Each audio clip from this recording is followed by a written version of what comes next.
You know, this is the cleanest and nicest police car I've ever been in my life. This thing's nicer than my apartment. Computer, I want you to shut down all the lens flare generators. Lens flare generators deactivated. Fascinating. That's better. I was unaware that we had that. It's nice, right? I mean, who designs a starship where lights shine right in your eyes from virtually every angle? Sweet and low? No. This is not sweet and low, this is equal. Blue packet. Sweet and low is pink. See? Equal blue, sweet and low pink. Not...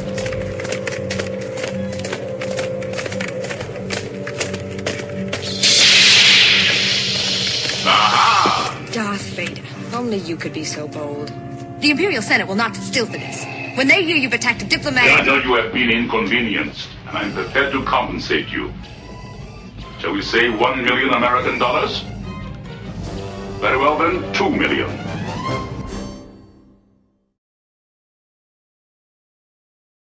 Again, see, we have a whole new studio, and it's bigger in this direction and not necessarily this one. Hi, I'm Mark, and welcome back to the Cinemaniacs. I am the titular Cinemaniacs. You hopefully are a Cinemaniac, whoever joining me today, to hear me blab on and on and on and on about films and videos and all that kind of good stuff. We have a catch-up show because I was away last week. I was a guest of the state. I was the guest of the state of New York. I was in New York City watching The Cannonball Run, my favorite movie, with close personal friends on the big screen, on film, with Dutch subtitles, so I now know the Dutch translation for The Chocolate Monk. Anyway, we have films to catch up on. A bunch of stuff I've seen lately, a bunch of stuff you've maybe seen already, a bunch of stuff that's probably on the cusp of being out of the theaters. So we're going to start. We're going to leap right into this, okay? First up, we have a film that is set in the state of Florida, shot really far away from that, but set in the state of Florida, where things are flooding and things are going very, very poorly for a young woman and her father, who are trapped in the basement, which is rapidly flooding, and wouldn't you know, there are gators there, and they gotta swim, they gotta flee, they gotta crawl. Murder, assault, beheadings, disembowelings, sure, we all enjoy that. But coarse language, that's where I have to draw the line. So this is directed by Alexandre Aja, who did things such as High Tension or Haute Tension, the Hills Have Eyes remake, the Piranha remake, the Maniac remake. This guy's gotten a lot of remake work in this country. But they're all adequate, if not quite good films. And here we have Crawl, an original film about, as I said, very small story. Large nasty hurricane is going on in Florida. Everybody is said to evacuate. Woman can't find her father. She finds him not disembobulated. He's in the basement, he's incapacitated, and they're stuck there with gators all around him. This was a hell of a lot of fun. This is a nice old movie along the lines of, you know, Grizzly or Day of the Animals or those old animals attack movies from the 70s. It's two people against gators and the elements, and the ticking clock is they're going to drown if they don't get out of here in time. So it's really well executed. It does not waste time getting where it's going. It does not skimp on the gore or the shock moments or the blood. I was actually rather giggly throughout the film during the violent scenes, which may say something about me. And one thing I did want to point out about this, so all these movies these days, to try to convey tight, cramped places or tension, puts the camera way too close to what's going on and shakes it a lot so you can't see what's going on. This is a film that's very much full of tension, very well executed, and done in a basement where it's very cramped quarters, and you can see what's going on, and you get a pretty somewhat decent sense of geography, and you can enjoy these tense moments and the human interaction and the gator action. Heavy on the CG with the gators, but it didn't really bother me. It was just so much fun. This is a hell of a good time. It's not much more than, I think, 90 minutes or 100 minutes, so it's in and it's out like it should be. And overall, I thought Crawl was a lot of fun and far better than I expected it to be. And I was kind of hopeful going into this one anyway. So speaking of films that I was not hopeful going into, the next film is a comedy about, tell me if you've heard this one before. Two people are thrown together in a car for a limited amount of time to get from point A to point B, and one is really kind of uptight and not very cool, and the other is really loose and kind of a wild card. And over the course of the film, they learn to love. Well, this is sort of that, and it's sort of not that. We have Dave Bautista as a cop, and watch the trailer. This is one that when I saw the trailers, this is a trailer that I saw a lot, and this was one of those films where I saw the trailers so often I couldn't wait for the film to come out so that I didn't have to see the trailer anymore. So it didn't look good to me. It looked obnoxious and dumb, and those movies where two people look in one direction and scream simultaneously, and I'm just like, oh, maybe I won't have time to see this one. But I watched it on Friday, and I was very surprised that I thought it was a lot of fun. It's a very, very funny movie. It's an action comedy to a degree. Basically, the story is Dave Bautista, who you may know as Drax from the Guardians of the Galaxy movies. He is a cop who has just had LASIK surgery and can't really see, and this big drug bust of this big, cartel guy or whatever is about to go down that he's been involved with, so he hires an Uber to take him to the various places to rough up suspects while he can't see. So it is very much the unwilling participant, who's Kumail Nanjiani, who's the very milquetoast, very straight-laced Uber driver, gets pulled into the world of a hot-handed super cop, and hilarity actually does ensue. It's very violent at times. It's slightly gory at times, but in a funny way. I was laughing pretty much throughout this movie. Once I got over the shock of the fact that it was a movie I was enjoying. The action is a little sloppy here and there, kind of heavy on the shaky cam during some of the scenes, which is unfortunate because otherwise it's a really well done flick. So if the trailer looks funny to you, I don't doubt that it will be funny. And if you're like me and the trailer doesn't look funny to you, you may want to give this a shot because I think it will be. This is a movie that while I was watching it at an indoor theater, it felt like the kind of movie that would be fun at a drive-in. Paired with something else you kind of want to see in the open air, very light, very fun, ultimately forgettable, but I thought Stuber was a really good time, and I would recommend that personally. Now, we move on to a film that is, it was fun for me, but probably not too much fun for the people who are the leads in this film. We have a group of people who decide to go off to Sweden or Norway, I apologize, or Denmark, a Scandinavian country, let's just say that, for a celebration, a traditional village celebration that a friend of theirs engages in with his family and his village, and they find themselves trapped in a very well-lit, very, very beautiful nightmare in the heat of Midsommar. So this is from the director of Hereditary, which was a pretty major hit a year or so ago. Art house horror film.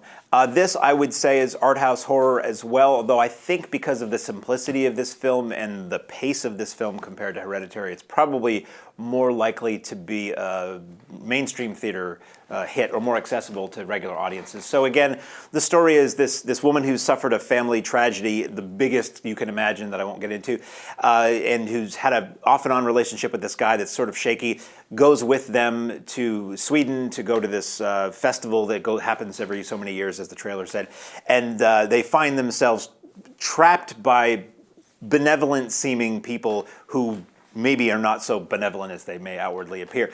This reminded me of a lot of other films that I've seen over the years. Generally, it reminds me of films that are about cults. Like if you ever see a film, it was big in the early 80s to have films about cults. I think it was a post-Jonestown thing, where people find themselves trapped amongst nice people who want to do nice things, and then they find out that there's no way out, and they keep sort of asking nicely to be released or to get out or to make a phone call, and everybody's really nice. Oh, we'll take care of that later. This gave me that vibe, and it's a very creepy, unsettling vibe. The film starts off really strong, where you see the trauma that leads to this woman being upset, and to put it in a very mild term.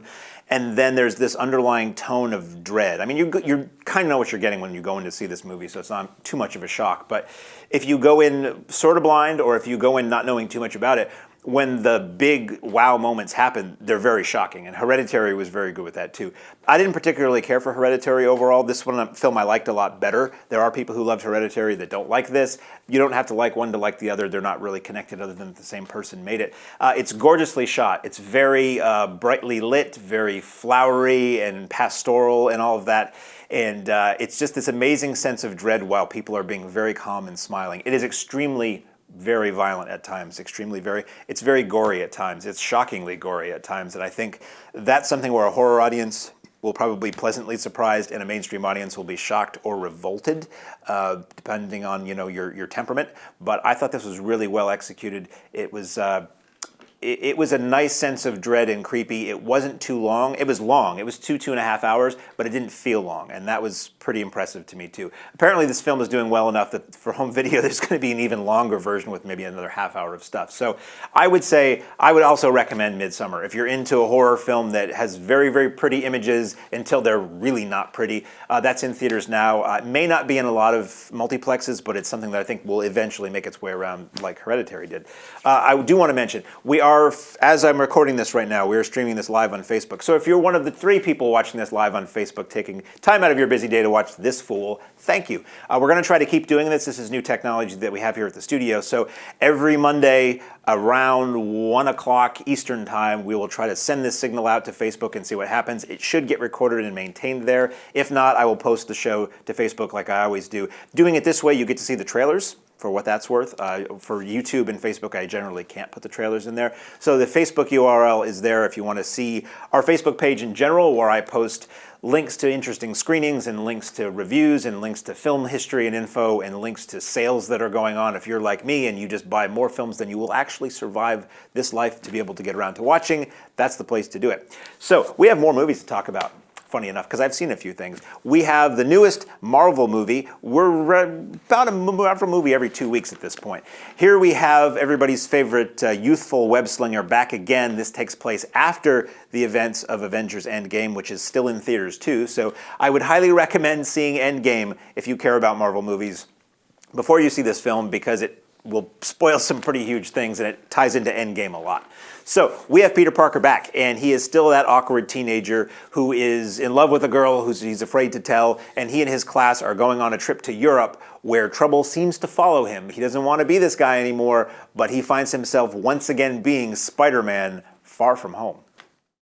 So for me, this was probably the most enjoyable Spider-Man since the second Sam Raimi Spider-Man, which I'm told, if I do the math, was quite a long time ago now. This is a comedy. This is a fun Spidey comedy. This moves fast. It's a globe-trotting Spidey, which some people don't like. They want him set in New York, and I don't disagree with that.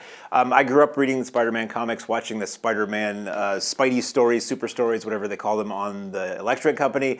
Caught the TV show. I liked Spidey growing up. I still have a little Spider-Man tote bag from when I was a kid back in 19 blah, blah, blah, blah. Anyway, so the last few Spider-Man movies I wasn't a big fan of. I thought the last Tom Holland Spider-Man, which would have been the first of the new Spider-Man films, the action was really crappily done, and I didn't really care for it. This is the first Spider-Man that has hit me where I like my Spideys since the second Raimi film. It moves right along. It's really, really funny. I was laughing heartily throughout. There are funny little gags and references to other Spider-Man iterations throughout the film. Stick around. The end credits has a couple of additional scenes that further this story and also further, the next Spidey or the next Avengers or whatever. The Marvel movies always do this. Holland is a lot of fun as the youthful Spider-Man. I'm not a fan of these being so heavily tied in with the Iron Man films. It seems like it's the way they've developed this new Spider-Man character, but I just want Spidey to be Spidey. It doesn't have to be Avengers related. I don't need to keep hearing references to the other ones. We know they're all part of the same universe. That's cool that they can do that now, but I would just like a Spidey-focused story. That said, the villain was a lot of fun. I'm not going to say who or what the villain was. There's a big reveal toward the end about some characters that you've been watching for the entire film in the end credits. It looks really great. The effects are fantastic. The action is really well done, which is highly unusual these days, although Marvel movies get it right more often than anybody else.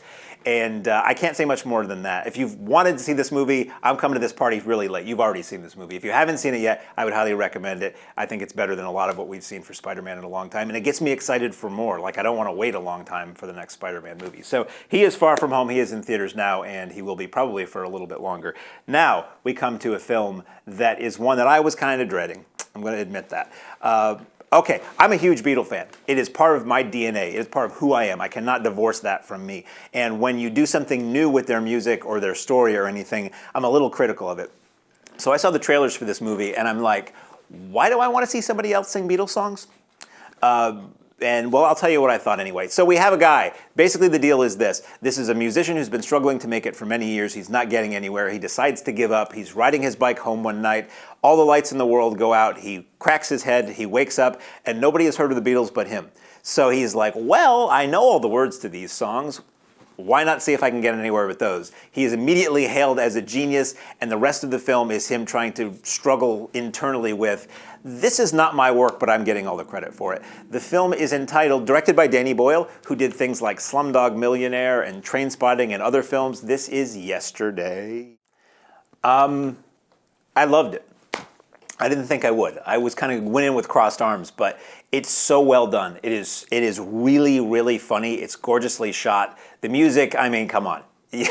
Greatest music ever. You can't deny that. So, and Himesh Patel, who's somebody I'd never seen before, a very good performer, very good actor, whether it's drama or comedy, a good performer musically. And then you have Lily James, right? Lily James, who's a Downton Abbey person I've seen in some other movies, and she's fantastic as his friend and manager, who'd like it to be a little bit more. And it's a great comedy. It's a great romantic comedy drama. It's a great musical. I think it hinges a little bit on you knowing Beatle music because there's a lot of jokes played with him trying to remember lyrics and other things like that. I think it works if you don't know that music, but for me, who is intimately familiar with it, it meant a lot more. And there are some really sharp music jokes in this film too.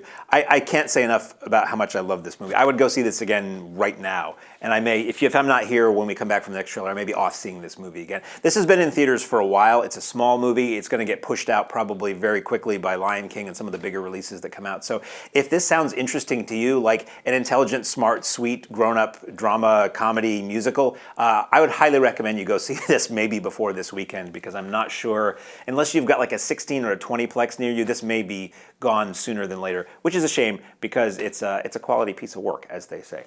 Speaking of pieces of work, we have a movie by indie auteur Jim Jarmusch, who's done things like Stranger Than Paradise, amongst many other films, whose titles I can't remember at the time. This is a film about a zombie outbreak in a small town and how the incredulous and suspicious local townspeople and constabulary deal with it. What do they do? What do you do when the dead don't die? Oh, sorry. I was just remembering my experience of watching this movie.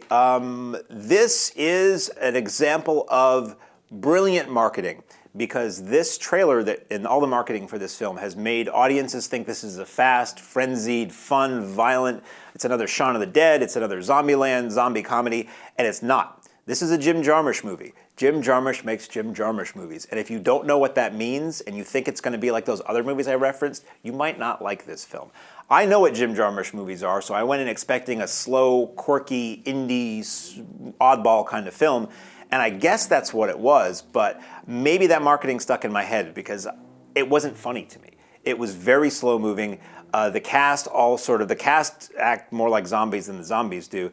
There's not a tremendous amount of zombie stuff in this movie. I mean, it's there, but it's all about all these other weird characters and their little sort of vignettes and things like that, which is very Jarmusch. But for me, I went down wanting a zombie comedy, went down to the theater, and it wasn't funny. There were people, it's a very surprisingly crowded theater, which is, kudos for the marketing department for getting butts in seats that opening weekend. But some people were laughing a lot, but I didn't find any of it funny. And I just found it boring and tedious and grueling and grating, and it's very self-referential, and there's this running gag about this song everybody likes, and it was just driving me crazy. And there were, I almost used the A word, people talking in the theater throughout, which drove me crazy. So at one point I had to get up in a rage and sit somewhere else. So that doesn't ever help me any, but I really didn't like The Dead Don't Die. It makes me want to go and watch the tape I have of the 1975 TV movie called The Dead Don't Die, which I bet I'm going to like a lot more. So if you like Bill Murray, he's in this. It's very deadpan Bill Murray. If you like Adam Driver, he's in this. It's very deadpan. Everybody's very deadpan. It's a really, really strong cast because Jarmusch, is a big name and he's a respected director. But this was a really tough go for me. I felt like I died and come back to life. So, Dead Don't Die in theaters, probably not easy to find at this point. I wanted to mention it just because I saw it, but I think it was a pretty limited release anyway, and it's probably gone by now. But if you want to see it, everything's better in the theater. So, Dead Don't Die. That's all I have to talk about that I saw in theaters that I'm going to tell you about. And now we move on to that which you can see on the home video platform, device, format, service, Blitvert.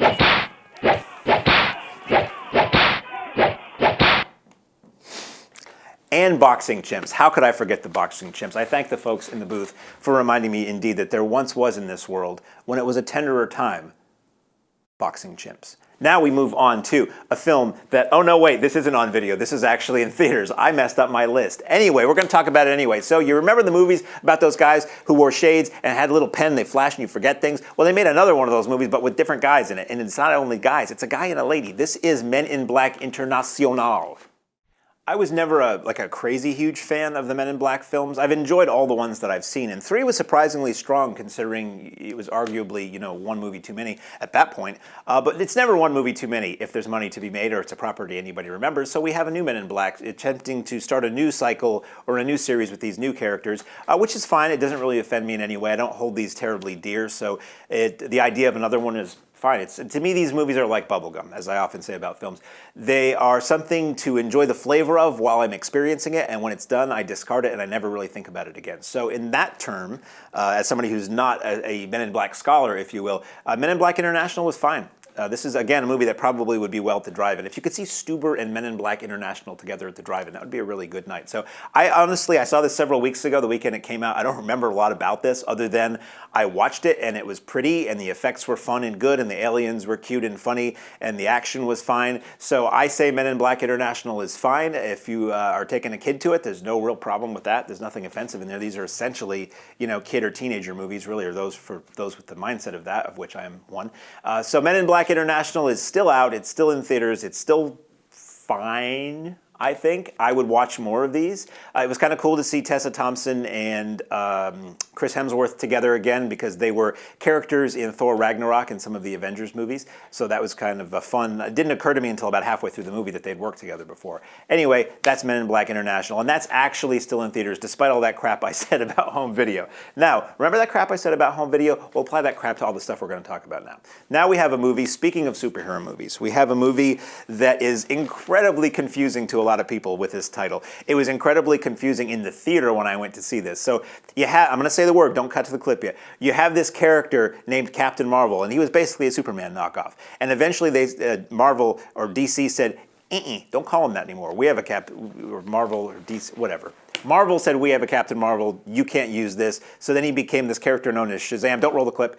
And when this movie came out in theaters, this film about a character named Shazam, Captain Marvel was also in release, the Marvel movie about their Captain Marvel character. And when I went to see this in my local theater, the theaters were next to each other. And I actually saw a guy walk up and he looked at Captain Marvel and Shazam and he was like, what theater do I go into? So we have a movie that's about young Billy Batson who is granted great power and responsibility by being able to say the magical word Shazam, don't play the clip, and he becomes Captain Marvel, which is not called Captain Marvel in this movie because it's a copyright infringement. Now, he becomes essentially a Superman, but he still has the kid brain, and he has to deal with being an awkward kid in a grown-up male superhero body and facing a foe who just views him as an opponent. So here we have a film entitled, now I can play the clip, Shazam. Finally, a DC movie that isn't dark. I don't really love the current crop of DC movies. My DC movies were Christopher Reeve's Superman films and the first two Burton Batman films. Those are the DC movies I like. The most recent ones are just too brooding and scowly for me. And occasionally they're entertaining, but whatever. So this is a DC movie that I feel like DC has been trying to play catch up with Marvel the last decade or so. Like, Marvel has the Avengers and DC rushes out Suicide Squad and Justice League. It's like, we have superhero teams too. And this film feels like DC's answer to the SpiderMan movies and Deadpool. It's very, very funny. It is much a film for kids or teens. The story is Billy Batson, who's this troubled foster kid, is in a foster home, and he gets this power, and the only other person who knows it is like his foster brother, and they sort of figure out how to be a superhero and maybe how to monetize that to a degree. And then he finds himself up against a real threat, and he has to get his act together and take it on. It's very, very, very funny, very sharp funny too. The trailer was one of these where I was dreading going to see this because it just looked stupid. It looked like, oh great, we're making another superhero into an idiot. I don't really want that. This is not an idiot. He's a kid and he comes off like a kid, but he also gets serious when he has to, and he sort of walks the noble path when he has to. And it's a really sweet movie about this kid and the relationship with the foster family. It's a very pro, foster family. Family is, whatever you make it kind of thing. The effects are really good. Very, very much in the way of of Deadpool, some very sharp and knowing commentary on superhero movies or superhero isms in general, and I loved it. I would have liked to have seen this a couple times in the theater. This is one that I may actually buy on video to watch again in the comfort of my own home. Now, we move on to, speaking of films that are for families and about families and are really wholesome and tender and gentle, and ones that you really, Grandma would appreciate too, because it's about pets. We have this family, you see, and they move from the wild urban jungle of Boston to the wild lobster-filled jungle of Maine in order to get away from the hubbub. They buy a nice little farmhouse, they've got a nice elderly neighbor across the street, a very lightly traveled highway that the occasional semi-truck drives upon, and they find that, you know, it's interesting. If you have a pet that dies and you bury it in this place out behind your house, this like animal graveyard, shall we say, it comes back to life with an attitude. And that leads to some very, very poor decisions in the latest film incarnation of a Stephen King ditty entitled Pet Sematary. Didn't end well for him. Not to give anything away, because the trailer did that for you. So we have a little bit of time and only one more movie to talk about. Never read it. I've read some Stephen King books. I never read this one. I saw Pet Sematary opening weekend back in '89, I believe, when it came out, and it was shocking. This is the Mary Lambert Pet Sematary, the original film version of this. It was shocking and disturbing and dark, and a movie that I didn't really want to go back to very often because it was just so unpleasant and effective. It was really well done at the time. Pretty shocking at the time. And it had Ramon's song in it, so that's always cool. So I saw that again recently. The Alamo in Yonkers did a Stephen King triple feature, and they ran Cujo and Cat's Eye and Pet Sematary. And I was really, we'll get around to reviewing this other movie. What I was really surprised at was that when I rewatched these films, the movie that I was sure would be the best of the three, because I remember Cujo being okay and Cat's Eye was sort of a silly anthology thing. Of the three of those films, seeing them again on film on the big screen with a big audience, Pet Sematary fared the worst for me. It held up the least for me. And part of it is what I call Stephen King-isms. He does certain things in his writing that I just think are silly. The original Pet Sematary had that in it. Some of it was just, it felt cheesy watching it now. And I'm not somebody who can't dig an old movie because it looks old or because people have different haircuts or whatever. Just certain elements didn't work for me seeing it again with a little bit more adult eyes. So I was open to the idea of a remake. I don't like remakes in general. I think they're forgotten 99.9% of the time. People just go back to the originals. But I was like, well, maybe you could do it better. Maybe you could leave out some of the Stephen King things, as sacrilegious as it is, and maybe craft a better, more effective version of this story. So here we have a new version set in the modern day. You have Jason Clarke in the Dale Midkiff role. You have John Lithgow in the Fred Gwynne role. And that was the thing, too, about the original. Fred Gwynne was doing like a Hanna-Barbera Maine accent. It was like ridiculous and silly. So you have a much more, let's say, realistic Maine guy with John Lithgow. And everybody is, serious actors here. And this didn't work for me. For whatever reason. They did things differently, which unfortunately they gave away in the trailer. They did something majorly different in this story, which would have been a huge shock if you read the book or if you saw the original film and didn't know that was coming, because that's a great thing that a remake can do, like the Tom Savini remake in 1990 of Night of the Living Dead, 68, is that he took a movie everybody knows like the back of their hand and he took curves and then throws you off balance. You're like, wait, it didn't do that thing it's supposed to do, so now anything can happen. This Pet Sematary does that. It would have been a nice surprise if it was a surprise. I don't recall, it's now been so long ago that I saw this, my exact beefs with the film at the time. I know the Lithgow character was, I think, more realistic a person, but it doesn't feel like we spent as much time with him. The whole movie felt rushed to me. This is one of those things where when I watched it, I felt like, wow, this really needed a lot more air to have more impact on all these things. And now that we have the limited series on Netflix or Amazon or cable or whatever, where you can take a story like a Stephen King story and split it up over 8, 10, 12, 13 one-hour episodes and really take your time, I think this would have been better served in that form and may one day be better served as a limited TV series where you can take your time and really... Because with the original Pet Sematary, there's a character who dies midway through the film that sets the events in motion, and you felt that hard when that happened in the movie, and you felt the grief of the person and the family members really hard, and how that grief motivated them to do these things that were extremely bad ideas for the rest of the movie. And this Pet Sematary, I didn't feel that. I felt when the character has that thing happen to them, it was really poorly executed. and that didn't help. And then it just seemed like we were rushing through the rest of it. You didn't have those moments that really made you realize why this father does these really dumb things in order to try to maintain the life that he hoped he would have. So some people did like this. I know people who enjoyed this new Pet Sematary. It wasn't for me. It's now rentable or buyable or watchable or streamable or whateverable, so you can see what you think. If you want to send us an email, we have an email address here. If people still use email, I guess they do. I do on occasion. That's how you send attachments easily. movies@CheshireTV.org is the email. I am genuinely interested in what you folks think about some of these movies that I do or don't like, because it's just my opinion. That's all I'm doing. This is nothing definitive about what I'm saying here. So if you send us an email, that's cool. Also, we mentioned earlier we have a Facebook page, so you can comment on this video or you can comment on anything in general, and I'm always happy to read those because other than the guys in the booth right now, the Cinemaniacs organization is me. So if you have any questions about anything, I'm the guy. So we will move on to the final film I have to talk about today. I may blab more if I have time. This is Arrow Video. This is an Arrow Video release, the Arrow Video corner, as it were. I'm a little bit behind in my reviewing. The Arrow Video pile never stops growing, so next week I should have 2 or 3 to talk about to get caught up, but this is the one I managed to watch for this week. This is interesting. This is a movie I had never heard of until the disc showed up at my door. From 1981, starring Willem Dafoe is the most recognizable person in it. It was his first feature film role, interestingly enough. Co-directed by Catherine Bigelow, who went on to very big things, and Monty Montgomery, who went on to produce Wild at Heart and many other things. It is the tale of a group of bikers who roll into a southern town in the late 50s on their way to Daytona and do something maybe they shouldn't have done, and it sets events in motion that don't work out quite well. It is entitled The Loveless. So I'd never heard of this film.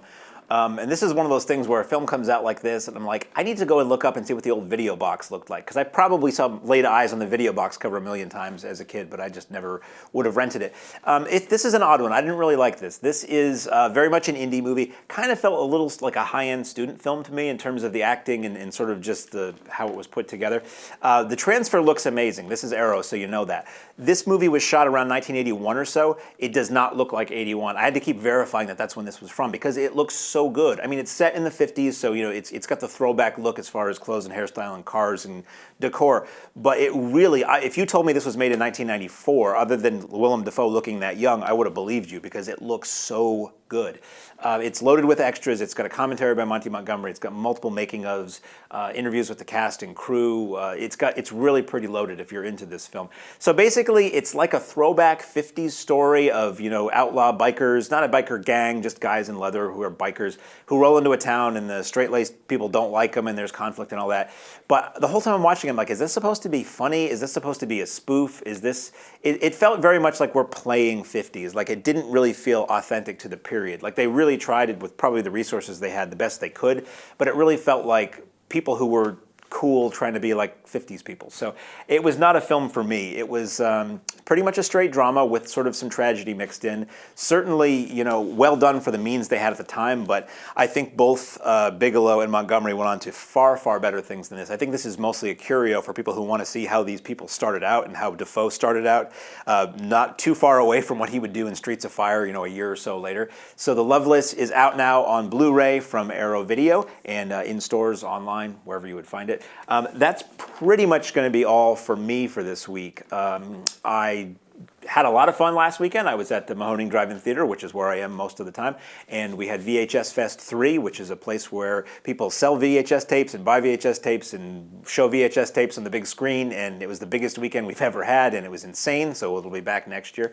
I was at the Alamo Draft House as I said, in Brooklyn, watching Cannonball Run. I was doing a lot of fun things, watching movies, and that's what I'll be doing this weekend. Hopefully you will be too. If you see anything good that I might not have heard of, let me know at movies@CheshireTV.org or at the Facebook page. And until then, I am Mark, I am the Cinemaniac, and I will see you at the movies.